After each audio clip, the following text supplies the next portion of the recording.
Private car চালানোর সময় মোটরসাইকেলের সাথে ধাক্কা লাগার জেরে এক শিক্ষানবিশ আইনজীবীকে পিটিয়ে হত্যাকাণ্ডের ঘটনা ঘটেছে। বুধবার রাতে রাজধানীর ভাটারা থানা এলাকায় এই ঘটনা ঘটে। স্বজনরা বলছেন, এই মৃত্যুর কারণ মব সন্ত্রাস। জড়িতদের গ্রেপ্তারে কাজ চলছে বলে জানিয়েছে পুলিশ। বুধবার রাত 10টার কিছু পরে রাজধানীর ভাটারায় আবাসিক এলাকায় বন্ধুর প্রাইভেট কার চালাচ্ছিলেন শিক্ষানবিশ আইনজীবী নাঈম কিবরিয়া।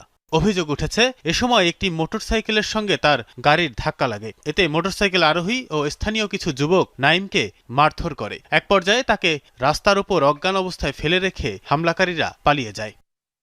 পরে স্থানীয়রা নাঈমের ফোন থেকে তার স্বজনদের জানালে তারা ঘটনাস্থলে গিয়ে তাকে কুর্মিটোলা জেনারেল হাসপাতালে নিয়ে যায়। কর্তব্যরত চিকিৎসক নাঈমকে মৃত ঘোষণা করেন। পরে ময়না তদন্তের জন্য লাশ পাঠানো হয় ঢাকা মেডিকেল কলেজ হাসপাতালের মর্গে।